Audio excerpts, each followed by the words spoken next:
বাঁকুড়া জেলার শিল্প ও সংস্কৃতির ভান্ডারে যুক্ত হলো আর এই গৌরবময় অধ্যায়। জেলার ঐতিহ্যবাহী গ্রাম মালিয়ারার প্রবীণ শিল্পী সমরেন্দ্র মিশ্র তার হাতে গড়া ধানের খড়ের অনন্য শিল্পকর্ম নিয়ে এবার পৌঁছচ্ছেন সুদূর বেঙ্গালুরুতে। বেঙ্গালুরুর বাগানঘাটা রোডে উৎসব দুর্গাপুজো কমিটির মণ্ডপ সাজবে এবার মালিয়ারা এই শিল্পর হাত ধরে। সেখানকার দুর্গা মণ্ডপ সেজে উঠবে এই শিল্পীর শৈল্পিক কারুকার্যে। সমরেন্দ্র বাবুর হাত ধরে জন্ম নিয়েছে এক বিরল শিল্প। ধানের খড়কে তিনি কখনো সূক্ষ্মভাবে সিজন করে, কখনো বিশেষ কৌশলে আকার কেটে গড়ে তুলেছেন অসংখ্য শৈল্পিক নিদর্শন। কৃত্রিম রং বা আধুনিক যন্ত্র নয়, শুধুমাত্র ধৈর্য, অভিজ্ঞতা ও শিল্পীর দৃষ্টিভঙ্গি তার শিল্পকে আলাদা করেছে। ফলে তার তৈরি কাজের জন্য যেমন আছে গ্রামের সরলতার ছাপ, তেমনই রয়েছে আন্তর্জাতিক মানের সৌন্দর্য। এর আগেও সমরেন্দ্র মিশ্রর শিল্প ভারতের নানা প্রান্তে পৌঁছেছে। দিল্লি, মুম্বাই, চেন্নাই কিংবা কলকাতার দুর্গোৎসবেও দেখা গেছে তার খড়ের কাজ। দেশ বিদেশে প্রশংসা কুড়িয়েছেন এই শিল্পী। হাতে পেয়েছেন অসংখ্য সার্টিফিকেট, স্মারক ও সম্মাননা। কিন্তু সবকিছুর ঊর্ধ্বে তার সবচেয়ে বড় প্রাপ্তি হলো সাধারণ মানুষের ভালোবাসা ও প্রশংসা। বর্তমানে সমরেন্দ্র বাবুর বয়স ৭৮ বছর। বয়সের ভারে কিছুটা কাজকর্ম সীমিত হলেও শিল্প চর্চা থামিয়ে রাখেননি সমরেন্দ্র বাবু। পাশে রয়েছেন তার সহধর্মিনী, যিনি এই শিল্পকর্ম তৈরিতে নানা সময় তাকে সহযোগিতা করেন। দুজনের সম্মিলিত প্রচেষ্টাতেই আজও নতুন নতুন সৃষ্টি জন্ম নিচ্ছে তাদের বাড়িতে।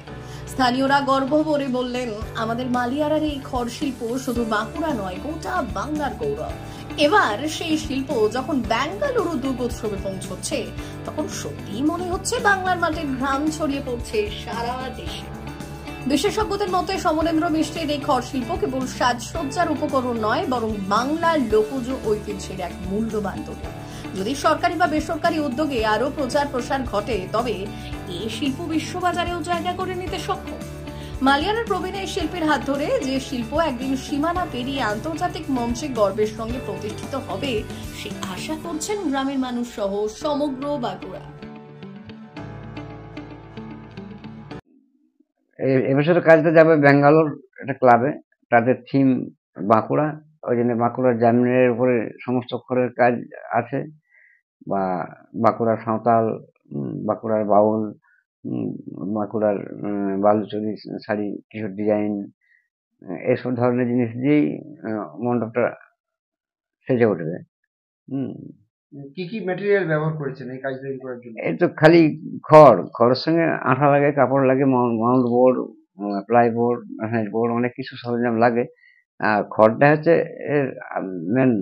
এই খড়টার একটা ব্যাপার আছে, আমি কোনো রং দিই না, অথচ আপনার মনে হবে যে রং করা।